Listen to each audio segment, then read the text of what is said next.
final message from the Seder table is the plate itself, the actual vessel that we place the Seder items on. What is the message of the plate? In total, we have 10 items. We have 3 matzahs, we have 6 things we put on the Seder plate, and we have the plate itself.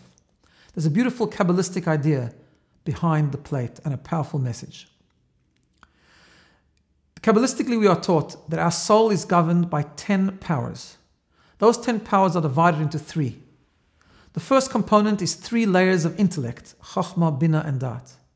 Then we have 6 emotions, our feelings, our passions, Chesed, Gvura, Tiferet, and so on. Then we have the final layer of our soul, the final power is called Malchut, and that's the plate. That's like the plate. What does that mean? We could think great things. We can have the right attitudes.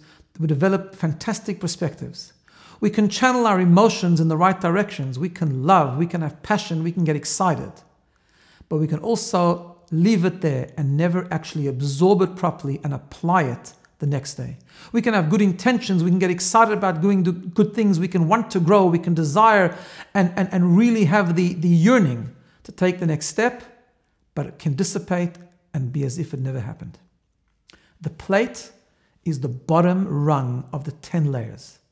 It is what absorbs and catches everything else and contains it and sustains it and makes sure that it remains.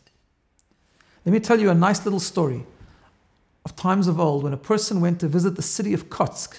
Now the Kotsker Hasidim were known for the practices that were a little bit strange. And the Kotsker Rebbe, the famous Kotsker Rebbe, was known to be quite a sharp individual. So this fellow went to the town of Kotsk to observe the Kotsker Hasidim. And he observed some strange things. One night, it was Yom Kippur night, and they got up in shul, and the Gabba, the guy in charge of the synagogue, said, "We are now going to pray Mariv." And this fellow got incensed. How could you call the prayer of Yom Kippur night Mariv? Mariv is what we do every night. On Yom Kippur, it's special. It's called Kol Nidre. But okay, he left with the question and he didn't do anything about it. 6 months later, it was Pesach night.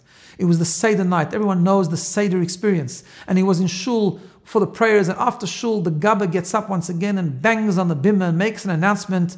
Everyone should go home to eat dinner. And this guy became enraged. How could you refer to the meal on Pesach night as dinner? Dinner is what we eat every night. On Pesach night, it's called the Seder. It's not called dinner. And after Pesach, he couldn't hold himself back, so he went in to see the Kotsker Rebbe to ask him this question. And he said, how can you do that?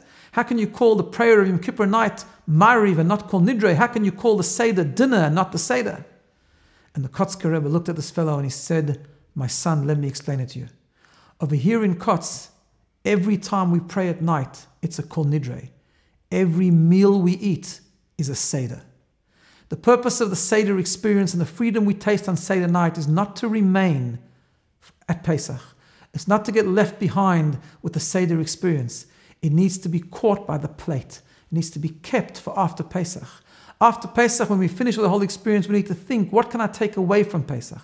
What step can I take to sustain and to make sure that the freedom which I experienced and was given as a gift on Seder night can be held permanently and taken with us throughout the entire year.